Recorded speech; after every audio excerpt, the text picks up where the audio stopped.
Hello and welcome back. My name's Blut084, BLUT084 Art and Games, and again this week is SHAZAM, and we're in the second part of the digital version of this week's drawing.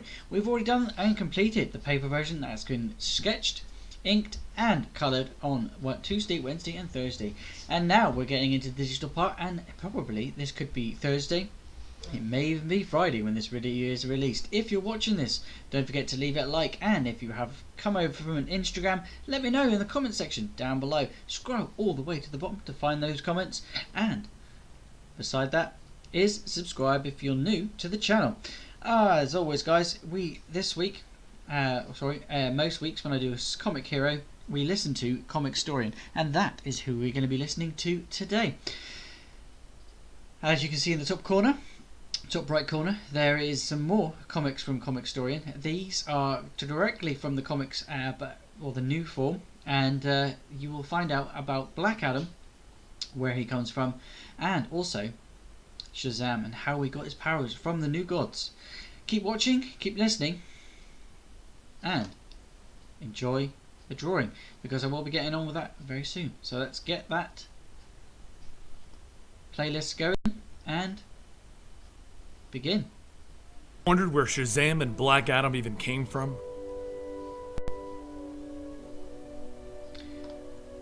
Welcome to the Complete Story Series. We take trade paperbacks and single issues and we break them down into digestible bites to help you understand. Then we read it dramatically back to you. All alterations to the panels, text, and images are to prevent copyright problems, and all art is owned by its respective companies. Today we are finally going to be bringing you the origin of SHAZAM and Black Adam. Our story begins with a myth, a tale, a legend if you will. People go by their day-to-day lives, and each tells a tale that they were magically transported to a weird place. These stories are all being collected by Dr. H.A.Z.A.M because he's looking for any truth to the stories about an old legend named Black Adam. As the story goes, Black Adam was a slave until one day he walked through a door in his cell and he found himself in the Rock of Eternity. It is here that he was granted the powers of a champion to save his people and set them free from the 7 sins that had enslaved them. Then, he vanished from history. But why is Dr. Savannah looking for Black Adam? He needs magic. It's the only thing that can save his family where science has failed.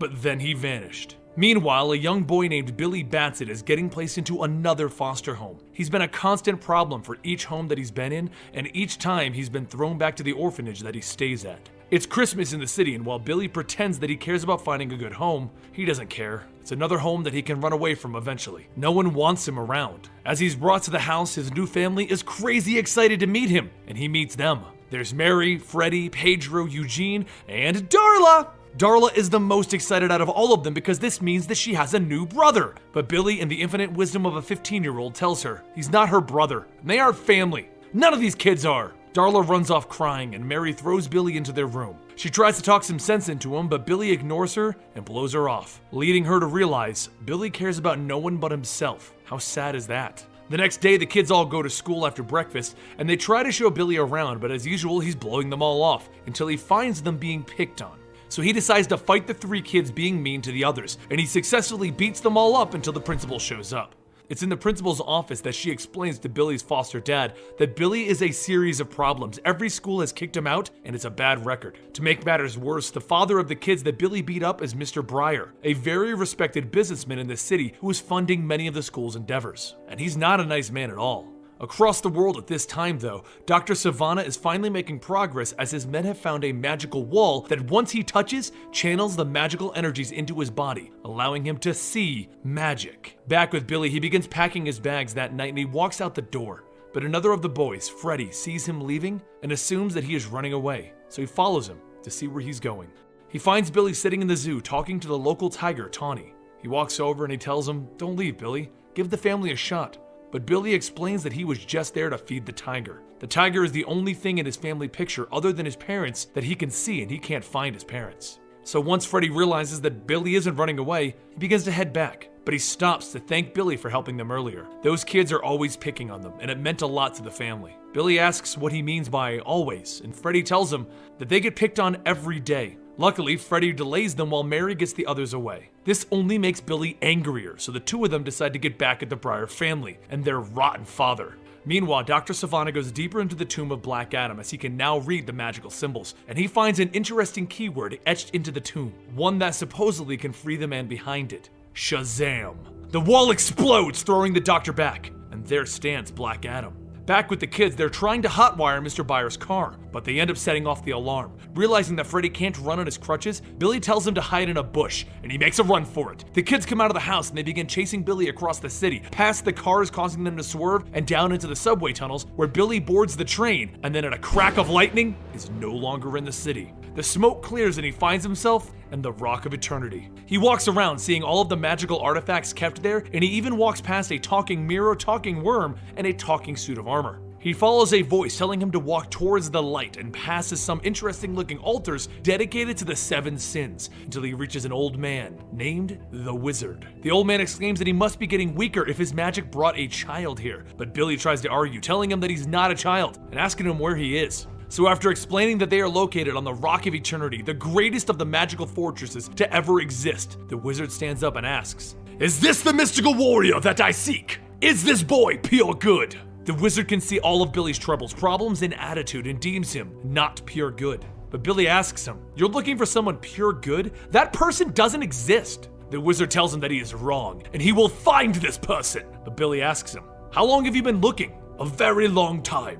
It doesn't exist. I've tried to be good in the world, but the world will just bring you down and disappoint you." But those words rang in the Wizard's head. "You tried to be good?" So he hits Billy again with another question. "Does this boy have the embers of good in him?" And the Wizard sees it. He sees the good in Billy, saving people, feeding the tiger, saving Freddy. So the Wizard decides that he has to try this. He has no other option with Black Adam back in the world. And he tells the boy, "Say the word SHAZAM, and my power is yours." SHAZAM? "Say it with purpose, Billy! SHAZAM!" The Wizard explains that Billy is now the power of living lightning, and he has the strength of a demigod. But he now has to stop Black Adam from awakening the 7 sins. And remember, beyond his flight and strength, SHAZAM's greatest power is in the spells that he can weave, and his ultimate power, family. Then, the Wizard collapses, and as SHAZAM reaches out to him, he's teleported back in front of the Byer family's home. Freddy is face down in the snow as Billy reappears as SHAZAM. And then Freddy begins running off screaming until SHAZAM grabs him. "Freddy, it's me, Billy!" Freddy looks terrified, but then he can see it in SHAZAM's eyes. That is Billy! So Billy explains everything, and Freddy is amazed. The first thing they do is test SHAZAM's new powers by lifting up Mr. Byers' car and then crushing it before running off laughing. They then try to figure out what they should do now that Billy is a superpowered adult, and of course, their first idea is to buy beer. But how? Neither of them has money. Luckily, at that moment, a woman is getting mugged, so SHAZAM puts the crook through a car, and the woman gives him $20 whole. Freddy decides that they're gonna be rich, and SHAZAM gives an arm pump with excitement. So they run off to buy SHAZAM a proper set of clothing and get their beer. But while this is going on, Dr. Savannah is trying to explain to Black Adam that the world has changed. And the first thing Black Adam sees is protesters standing outside of a big corporate building. He figures the Wizard did what he said he would do. He got rid of magic from the world. But Black Adam can stop this by first helping these slaves. These slaves that are standing up against their pharaoh. He decides that things haven't changed at all outside of the lack of magic. He flies up to the top of the building and he pulls the man out of the building and drops him to the streets down below. The civilians all run for it because a man full of lightning just dropped a man from a building. And Black Adam is confused as to why they would be so scared of a man that just freed them. Ignoring them, Black Adam punches a hole in the ground and he drags Dr. Savannah down with him. He then makes a doorway to the Rock of Eternity and he discovers that he can't enter because the Wizard has chosen another champion and only the champion can enter. Back with SHAZAM and Freddy, they end up next to an armed robbery that SHAZAM stops, and then they stop a man trying to break into a car, and then SHAZAM learns that he can fly, so they fly around for a little bit. Freddy says that it might be time for Billy to turn back and for them to go home, but Billy tells him he's never going back. Why would he? So Freddy walks off, calling SHAZAM a condescending fool. But at that moment, SHAZAM is hit with a blast of power from Black Adam. "At last I have found you. Who are you?" "You know who I am. Your costume looks like mine, but black, and that is way cooler. Did the Wizard give you powers too?" "I am the rightful champion, the rightful keeper of the Rock of Eternity." And he hits SHAZAM hard! SHAZAM goes flying through the streets, through a Christmas tree, and into a building. He then gets up and he realizes that he's bleeding. But that's when Black Adam comes through a wall, slamming SHAZAM even further back. SHAZAM asks Black Adam to stop. "Someone will get hurt. You picked the wrong person to fight with." And SHAZAM gets ready to throw a punch, but Black Adam catches it and throws him back into the streets. SHAZAM gets up, scared, and he calls out, "SHAZAM!" turning back into Billy Batson, and he makes a break for it. Black Adam shouts, "I will find you!" and he begins throwing cars and buses around. Back at the house, Freddy sees what's happening on the news, and Freddy realizes that this guy is looking for SHAZAM. The rest of the kids ask, "Who's SHAZAM?" Freddy takes the rest of the kids to the one spot that he assumes Billy is hiding at, the zoo with the tiger. They walk up and they find Billy there, telling himself that he isn't a hero, he's just a stupid kid. And then he turns and he sees the kids all there, and asks them, what are they doing here?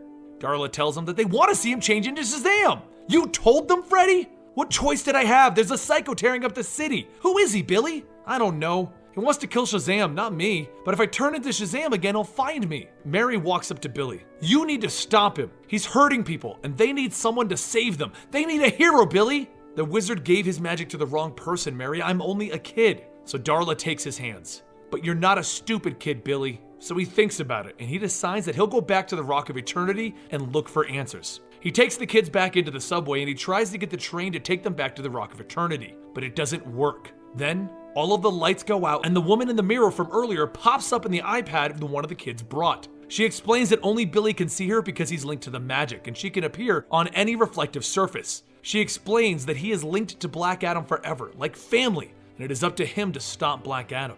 As the tunnel begins to crumble from the destruction of Black Adam above them, Billy asks her to help them. This isn't right, he shouldn't be SHAZAM! If I recall properly, Billy, and I often do, the wizard said the potential was in you. You convinced him of that. You have the potential to be the world's mightiest mortal. Mortal being the word to remember in this instance. Yes, you can die, but I speak of the spirit. You are fallible, Billy Batson, we all are. How do you think I ended up as the face of the Wonderlands? But it is the mistakes, trials, and tragedies that we face and overcome, both within ourselves and throughout the realms, that makes us more than mortals. The good we do in life is what makes us immortal. Look, I need to go back. I need to give this power back to the wizard. Even if he were still around, he could not take back what he has given. That is why Black Adam still holds his power, and why you are the only one left to stop him. Well, who the hell is he anyway? So she explains that a long time ago, there was a slave boy that was torn away from his family, and he would close his eyes and he would pray for help until finally it did come in the form of his uncle. His uncle was injured trying to save his nephew, but the boy refused to leave him alone, and then they were both teleported to the Rock of Eternity. Billy stops her right there. No way, he's a kid like me? He drops the iPad with the woman in the mirror telling him, wait, there's more to the story. But he runs upstairs as fast as he can and he goes straight to Black Adam. He then stands there in front of him. I'm Billy Batson, and I am SHAZAM. I know why you're lashing out, about those that hurt you. I know you are only angry because of how scared you really are. And Black Adam grabs him. You think I'm scared? And he grabs Billy by the mouth, keeping him from talking. That's when the magic shows him the rest of Black Adam's story. The boy asked the wizard to save his uncle. They showed him how to use his powers to heal his uncle, and then they returned home, where the boy wanted to start a new era. One of mercy, to forgive those that wronged him and his uncle. But as he began to say the words to call down his new power, his uncle Adam killed him and took the power for himself. Billy, with terror in his eyes, realizes the mistakes that he's made. But that's when the kids all drive a truck into Black Adam, forcing him to drop Billy. He hits the ground and Billy shouts, SHAZAM! While this is going on, Black Adam's plan is finally coming to light. He spent his first few hours rounding up the 7 sins, and now they are free as he sets them loose on the city. Black Adam then holds all of the kids hostage and demands SHAZAM release his power to Black Adam. He doesn't know what to do. The sins are destroying the city. Black Adam has his family, so he agrees to give up his power. The woman in the mirror appears to SHAZAM in a puddle. Don't forget what the wizard told you. Family is what it can be,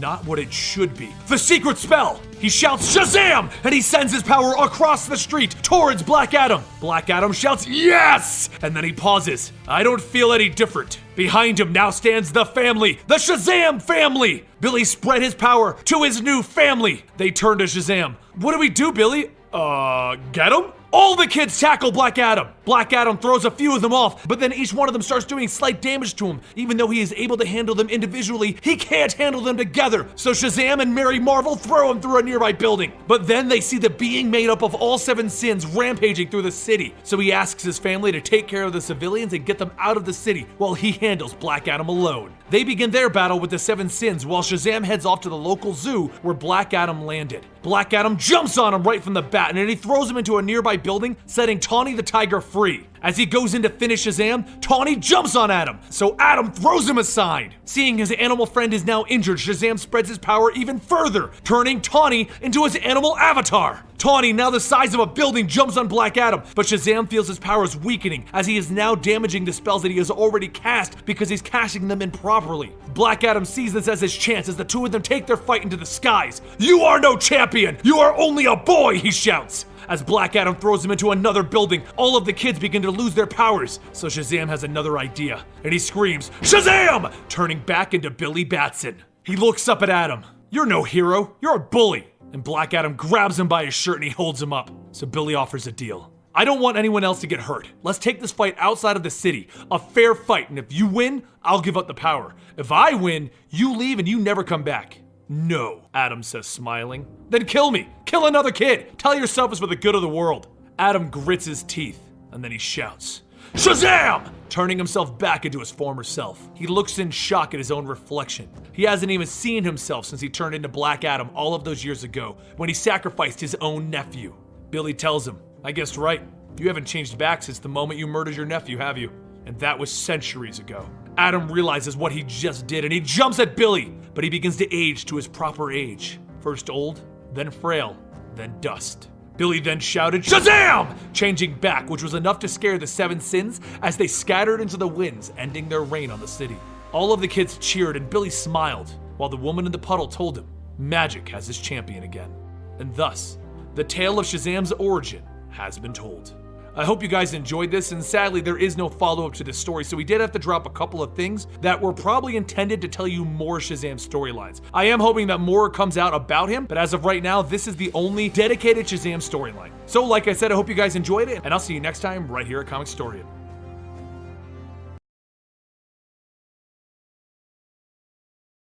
Old Man Logan at one point in the Marvel Comics timeline was stranded in the current day. He went around the world trying to kill those that messed with his life in the Old Man. Okay, let's find something else about SHAZAM, because there's loads more in here for SHAZAM, but hopefully you'll keep watching what I'm doing here, guys. I'm just going to quickly go back to what I was watching. Obviously we're going to be watching SHAZAM. It looks like we've got an advert as well, so we'll just get rid of that altogether. Right back.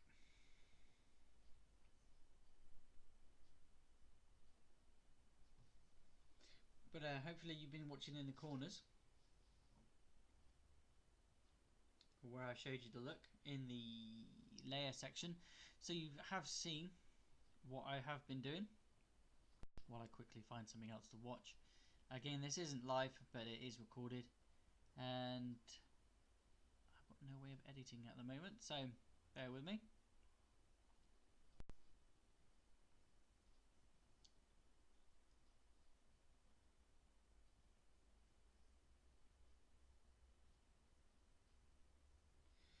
Okay, we found another story here, so we'll put this one on SHAZAM, God of Gods. If you're a fan of gods, check out this week, because I will be doing some more God of War. If not this week, then it will be next week. So keep watching, because I've done some already, guys. But if you're a fan of digital art and you digitally constructing things, check out the axe that I've drawn or made, sorry, in VR last week I think it was. Yeah, check that one out, guys, and see what it's all about. Otherwise, wait to the end for the playlists and links to other things.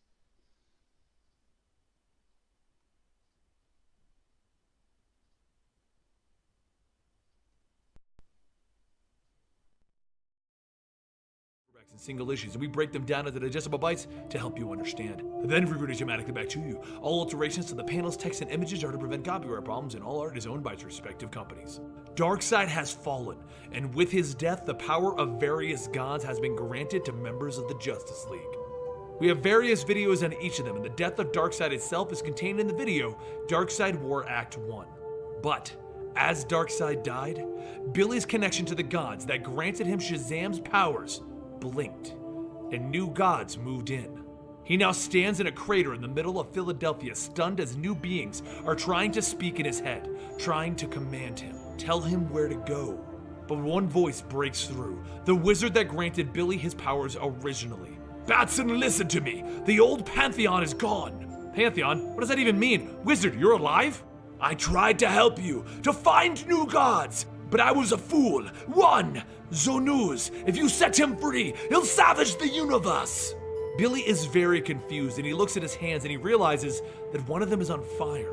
And one of the gods inside of his head tells him, "This is my gift to the power of SHAZAM." The gods continue to argue within SHAZAM about the strength of his powers. What's a gift? Who's trying to hurt him? So as confused as he's ever been, Billy leaps into the air to fly away, and he can't. He hits the ground confused even further, and one of the other gods tells him, the powers of SHAZAM have been redefined. He tells all of the voices to shut up. He can't think. And they tell him that if he wants them to shut up, just say the word. So he shouts, "Shah!" and he's gone in a bolt of lightning.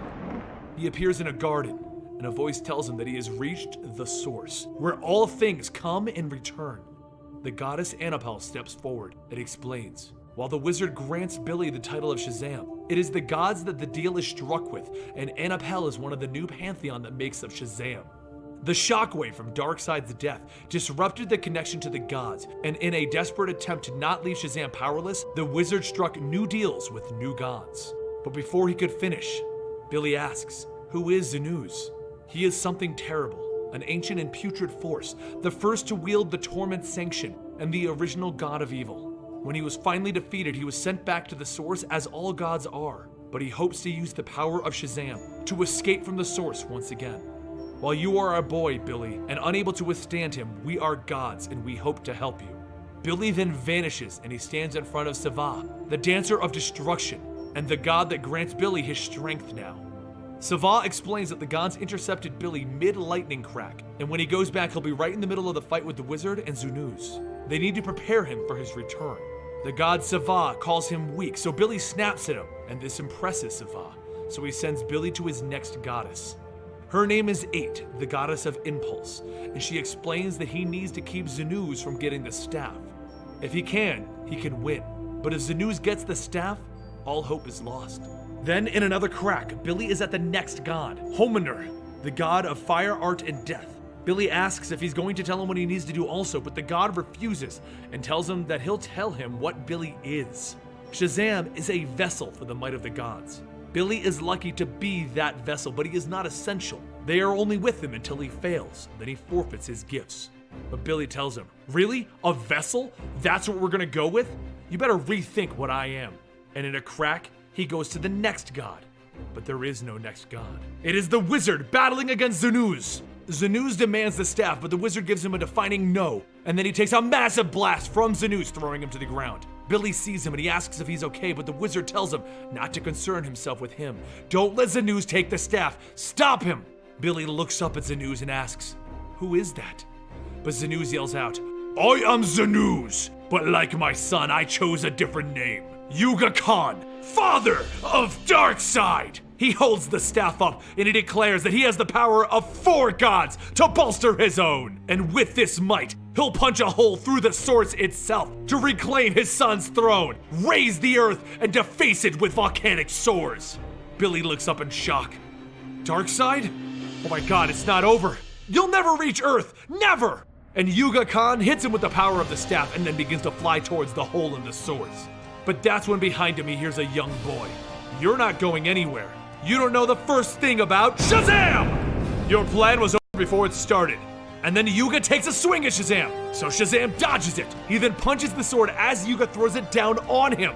And then, with the lightning of SHAZAM, he punches it with his other fist, breaking the sword to pieces. SHAZAM then leaps into the beast of a god, and he shouts, SHAZAM! Bringing his magical lightning to the ground. He then turns back to Billy, but Yuga is defeated, and the wizard steps forward. He thanks Billy for saving him and getting the staff back, and then explains that the 5th god is him. The wizard himself is Billy's lightning. And the 6th god, to complete SHAZAM's powers, is Yuga Khan. His might will be enslaved for all of eternity as a penance for the eternity of sin. Then they walk towards the portal together, and Billy tells the wizard, so old gods, new tricks? What's next for Magic's champion? The true battle begins for the brand new SHAZAM! So this one got a little bit crazy, but it basically explains Billy Batson's new powers as Shazam. I'm actually kind of curious if this is going to stay very long, or if he's going to go back to normal at the end of Darkseid War. Don't forget to check out our Darkseid War videos to follow along with this exciting event. I'll see you guys next time right here.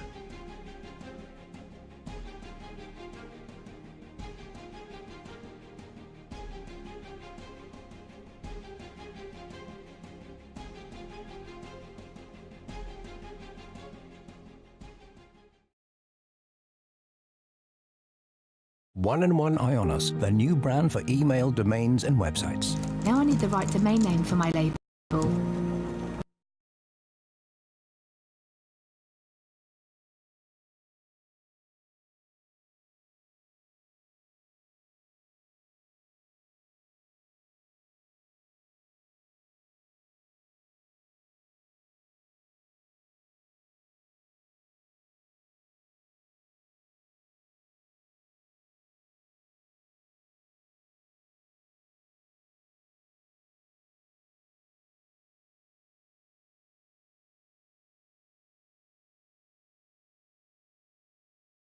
With the release of one of the best DC movies yet, we're here to have a quick look at the alternate versions of Shazam that are floating around in the multiverse.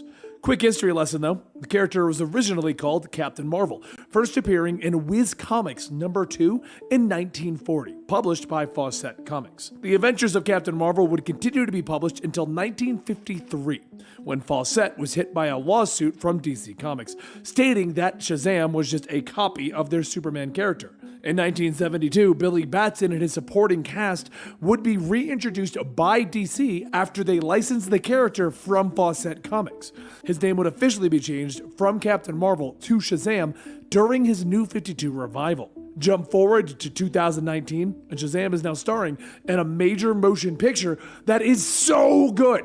But enough of the boring history. Let's jump into those different versions of Shazam. Captain Thunder, the very first alternate version of Shazam. They didn't seem to be trying hard with this one since he's basically the same character, just a slightly different name and symbol on his chest. The hero met and fought Superman after the Monster League of Evil tricked them into fighting. He would gain his power when he shouted, "Thunder!"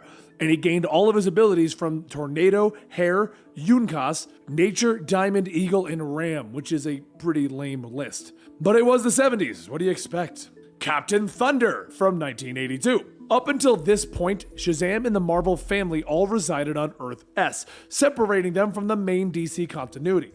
In 1982, DC almost moved the character over to the main DC universe. In the main DC universe, he would be known as Willie Fawcett, a young African American who could change into Captain Thunder by speaking the name of Shazam. This proposal was never actually used, however, and Shazam would not appear in the main canon for some time. SHAZAM! Monster Society of Evil, 1989. More of a reboot than an actual alternate version, this miniseries would reinvent certain aspects of the character, such as making Billy Batson and Captain Marvel separate personas, while also keeping the core idea of what Captain Marvel was up to this point. These ideas would feed over into other alternate versions of the characters later on. Captain Marvel from JLX in 1996. During the greatest crossover event ever conceived, we're introduced to Billy Marvel. Using the word Kree, Billy is transformed into Captain Marvel, an alien-enhanced warrior who fights for the Judgment League Avengers. He shows up for about 3 panels, but just look at that costume, look at that color scheme. Alright, I'm done. Captain Marvel from Kingdom Come in 1996. In this far-flung future, superheroes have actually become more of a scourge than protectors of good. It's up to Superman to come out of retirement and put back together the members of the old Justice League and straighten them out. But in this world, they are more frightened of superheroes than inspired by them. Young Billy Batson has decided to not use his powers for decades. He has grown into the exact image of Shazam, though, allowing some to believe that he is really Captain Marvel instead. He is brainwashed by Lex Luthor to be a deterrent against Superman's more militant attitude towards the Superman community. Billy remains the hero that he always was, though. Captain Marvel from Elseworlds Finest in 1998. Now, in this world, Captain Marvel is African American and he served on the Justice Society of America and the Justice League. His secret identity and the basis for his powers are unknown. Captain Marvel from Superman Distant Fires, 1998. actually the same version of Captain Marvel, except this world is ravaged by nuclear war. When a depowered Superman comes riding into their village on a giant cat, he reunites with Wonder Woman and the two fall in love. Billy Batson has become infatuated with her though, and his jealousy pushes him to become an evil version of Captain Marvel. Also, Superman rides a giant cat. You should read this book. Captain Marvel, Dark Knight Strikes Again, 2001. Now in Frank Miller's Dark Alternate Future, we get an aged Captain Marvel. Lex Luthor has kidnapped Mary Marvel and blackmailed the hero into working for him. The difference between this character and what we learn is that Captain Marvel has lived on even after Billy Batson actually died 8 years prior. This means that the Captain Marvel persona is actually separate from Billy Batson in Frank Miller's world, much like previous versions.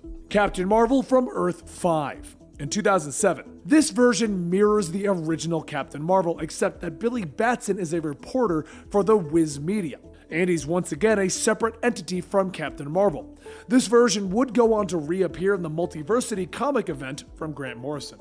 Justice League Generation Lost, 2010. This series featured a female version of Captain Marvel who wielded twin swords for some reason.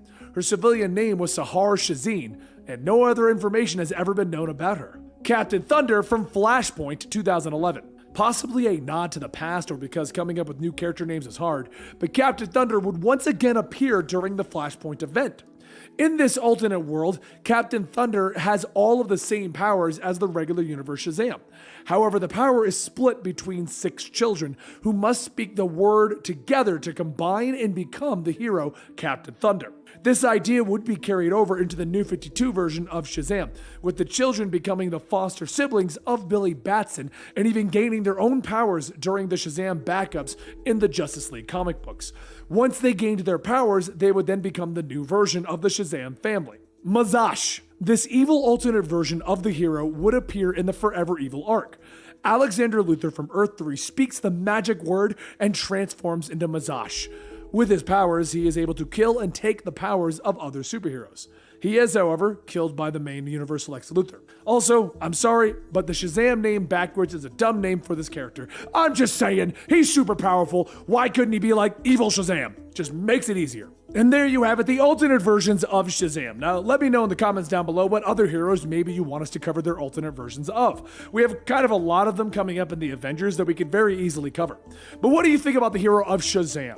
One of my favorite superheroes that just doesn't get the limelight. SHAZAM's a great hero. But I want to know your opinions in the comments down below, and you can also subscribe to the channel to keep up to date on your favorite comic book news and information and books.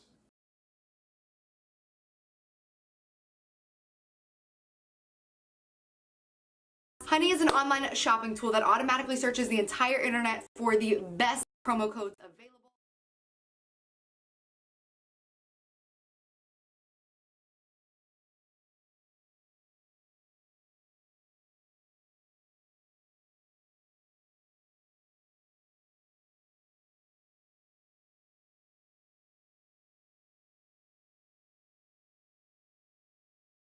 His herald, his champion. When Captain Marvel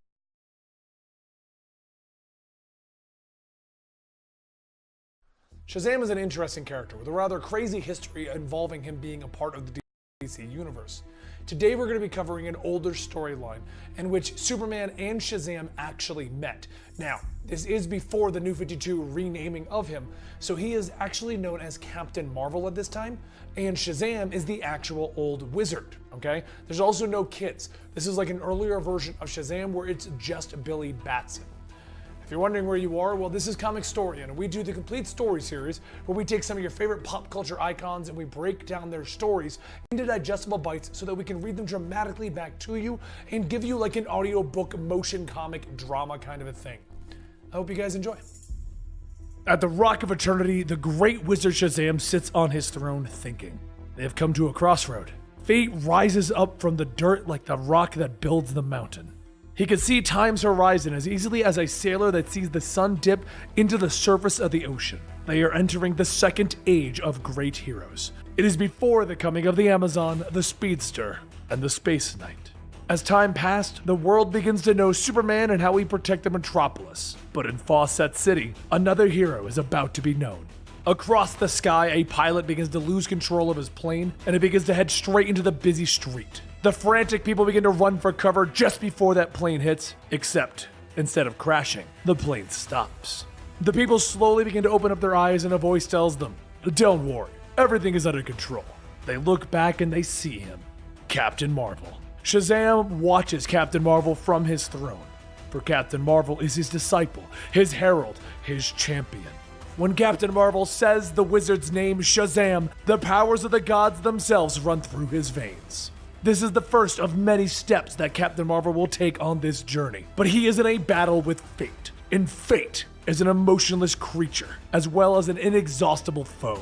Meanwhile, over in Metropolis, a group of thieves begin to steal the ancient artifacts from Russia in a museum. The leader of the group tells the others that they need to be careful. The artifacts they have before them are the key to the Ascension. The powers below demand it. And that's when Superman flies in holding the lookout, stating, "I really don't like the sound of that." The thieves reach into their pockets, all beginning to pull out stabs that couldn't possibly fit there. And Superman watches, telling them, "Oh boy." Swirling blue energy begins to gather before Superman, and from it, a giant creature appears. It lunges at Superman, knocking him to the ground, but Superman's heat vision easily begins to push it back. Superman swings, hitting the monster, but the creature begins to turn to smoke. He looks around and sees the thieves are gone, and there's a coin at his feet. He picks it up, but he sighs. Magic.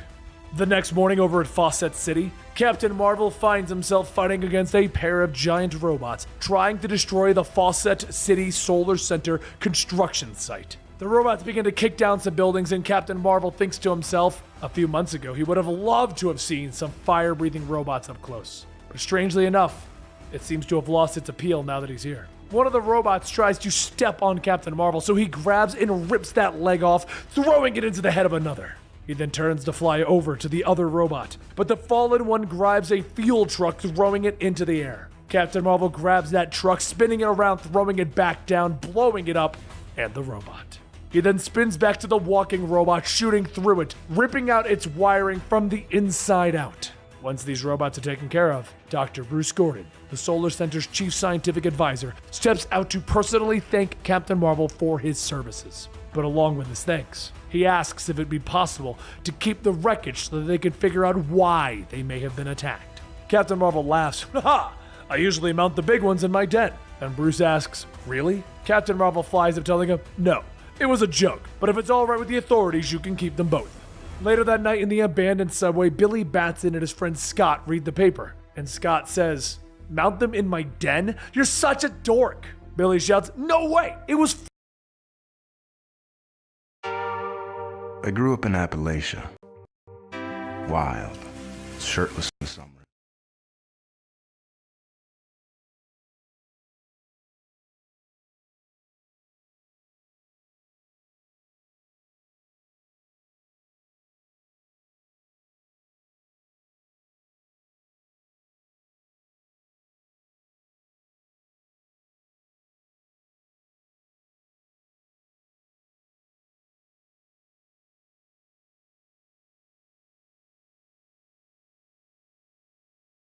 funny, and get a load of me in the newspaper smashing those robots." The two laugh, and as Scott looks at Billy's makeshift tent, he tells Billy that he really should consider coming up and staying with them. He yells no, he's not going back up, just to be put into another foster home.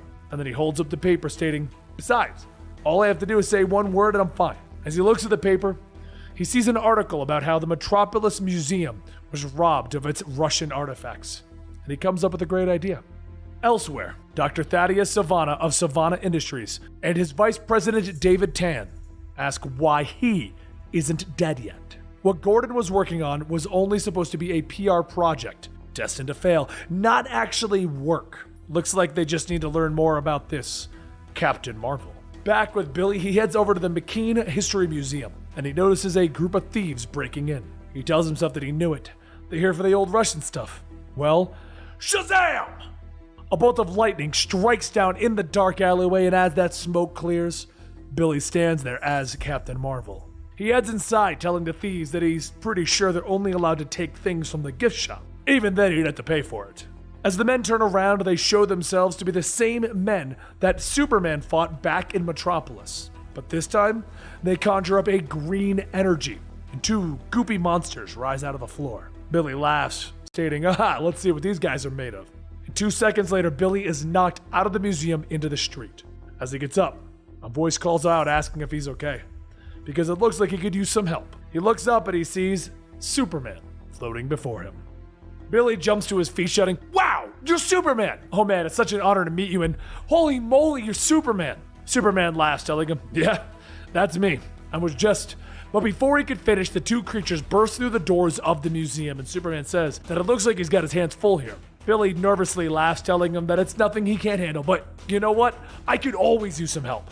The 2 begin to take out one of the creatures, separating them, but as Superman throws one to the ground, the monster gets back up, hitting him with a magical energy blast. His upper body begins to get covered in crystal, so Billy yells for him, "Hey, hang on, Superman!" He grabs the monster, throwing it into another one, getting ready to hit Superman, giving him some time to help. Superman falls back to the ground, so Billy pulls his arm back, telling him, "Don't move, I don't want to hurt you." He focuses and punches the crystal, shattering it, freeing Superman without hitting him, and he asks if he's okay.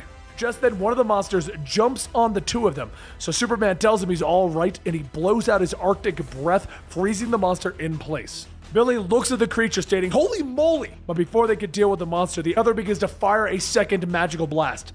Billy pushes Superman out of the way, taking the hit, but Billy deflects the magical energy, and he calls out, "Wait for it."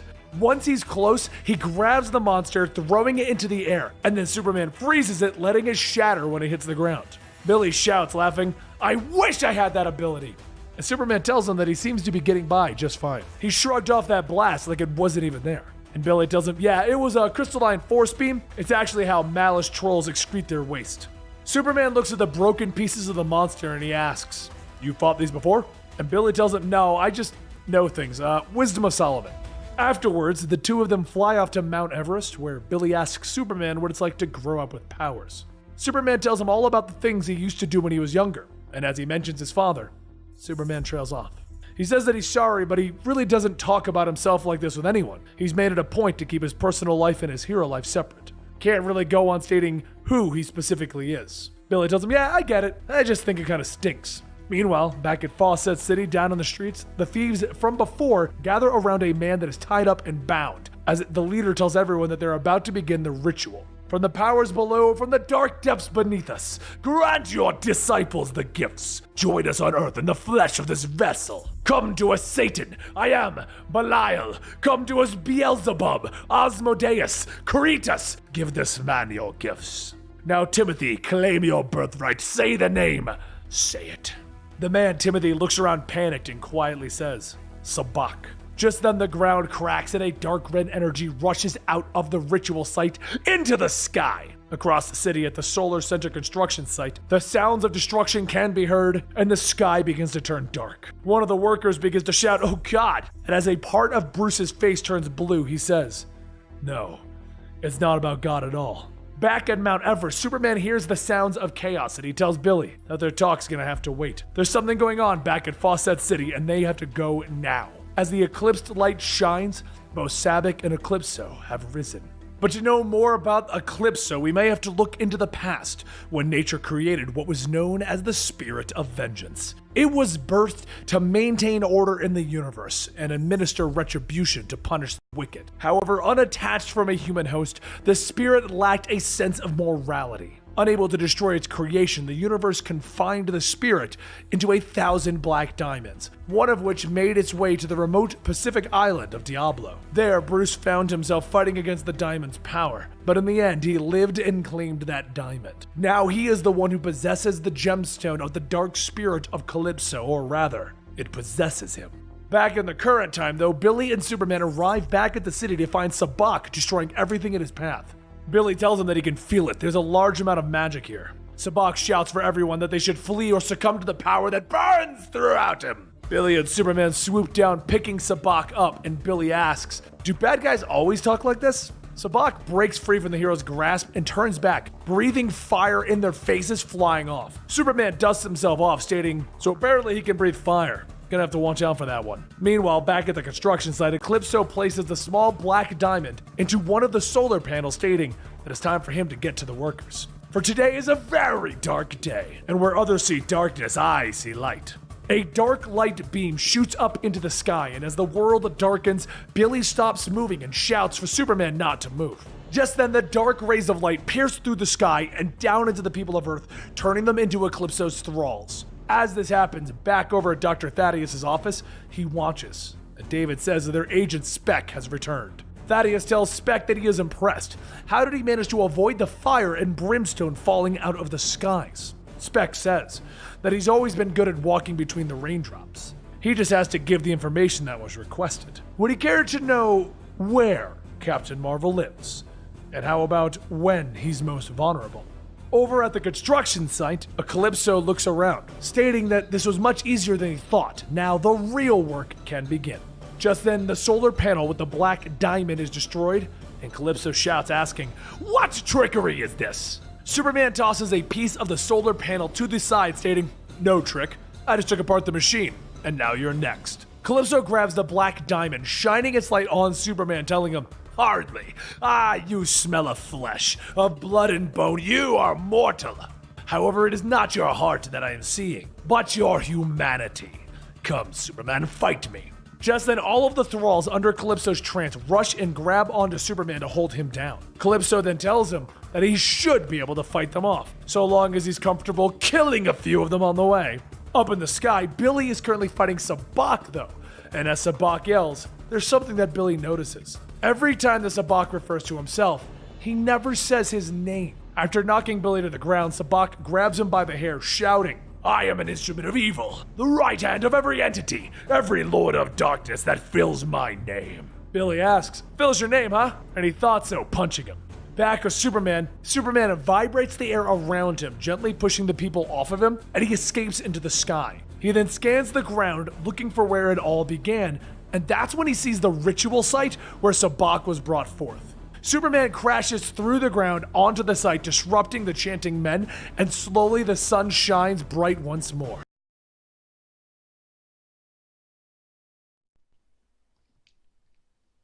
Okay guys, so we're hitting at the 46-minute mark here. So what I'm going to do is I'm going to quickly show you what I've done. So take a look at what's on the screen and look in where the layers are. Hopefully you have enjoyed all the Shazam stories. There are a couple more, so I'm going to kind of save those for next time, whereas this time is coming to an end.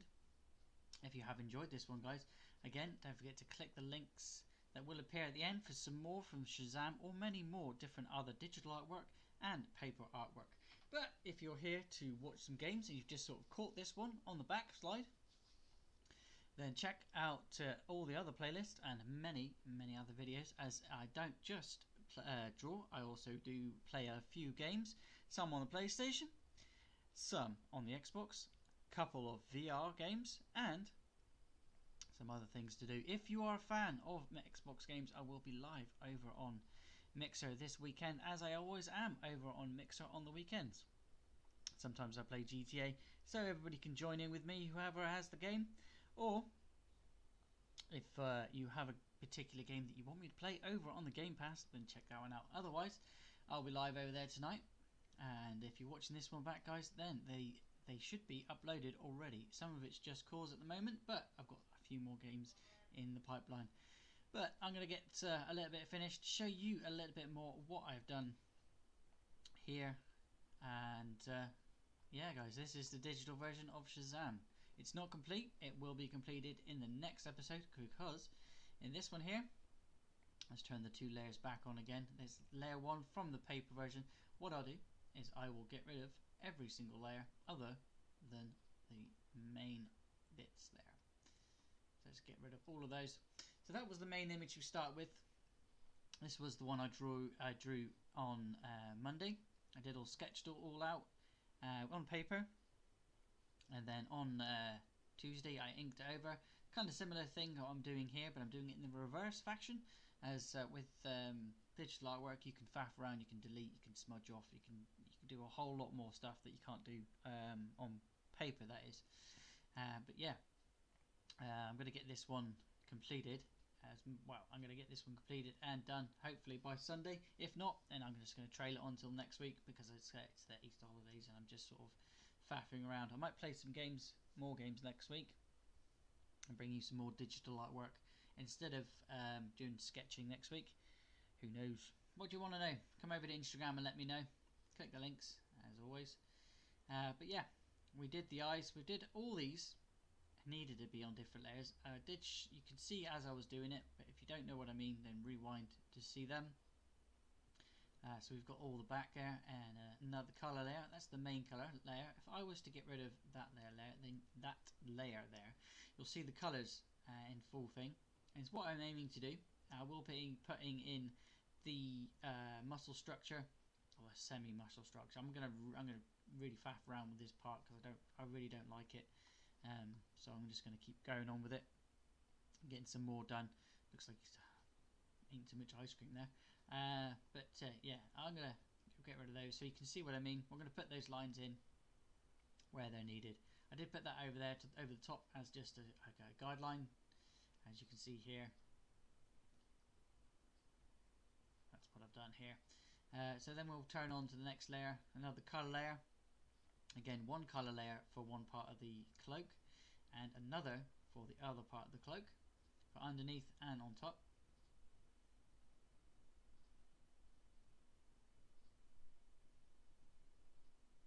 And I've now noticed what I've done with the cloak, so I'll sort that out. With the, where's that cloak gone? Right, that needs to be underneath. That part needs to be, hang on, is it that part? Yeah, that part needs to be underneath. Oop, underneath the red. So that'll do. There we go. Now it's showing up the way it is. But like I said, if you make a mistake like that, guys, you can easily change it. And like I said, like I just did there, I moved the layer. You can move the layer from underneath to the top. If you don't think it's where it should be, as in the gold here, I did do an over layer. I'll get rid of it. Over the layer of red, because I wanted it to be so if it needed to be moved, it could be moved because of the red or the shading. So I can shade underneath and get all the darkness in there. I will show you how to shade in the next video, guys, but as we've come up to like 40-50 minutes, it's probably a good idea to end this video and come back in next time. More than likely, again, over the weekend, I'll be posting this over on Instagram just so you can see this in the full quality, and you can also keep it for yourself if you press snapshot. I'll give you the option to do that over on Instagram. If you want an actual copy to keep yourself, so you can put it on more than just on your phone as a snapshot, then ask me and I'll send it over via Google. And you can have it as back screen of your computer, or if you want a particular back screen for your computer designed for you, then ask me in the comment section, or again PM me over on Instagram. Blut084, BLUT084. And in the next video I will be showing you how to put some shading in, how to put, or what tools to use down here in the textures here, what we'll be using for hair, what we'll be using for effects and shade and lighting, and a load of other techniques that is completely free here on my channel. Also, if you want this app for yourself, it's completely free to download. It's called Krita, K-R-A-T-A, not Krita, not Krita. No, it's not, sorry. It's K-R-I-T-A, Krita. So go and check that one out, guys. Over, type it in your search engine on Google. You should be able to find it nice and easy. Download it for yourself. Show me what else you can do. You can use your Wacom's with this, as in your digital tablets. Any kind of digital tablet will work. I'm using a mouse, and yeah, I need a upgrade. If anybody has anything like that up for offer, let me know. Otherwise, I'll be upgrading throughout the year like I did last year. Okay, so all I'll say is thank you very much for watching, guys. My name's Blut084, BLUT084 Art and Games. Click the links that will appear at the end of the stream. If not, hit the middle to subscribe. Thanks for watching. Don't forget to go and check out Comic Storian, that has been playing today, and also in the last video, Comics Explained. They're awesome, and I love having them on my channel.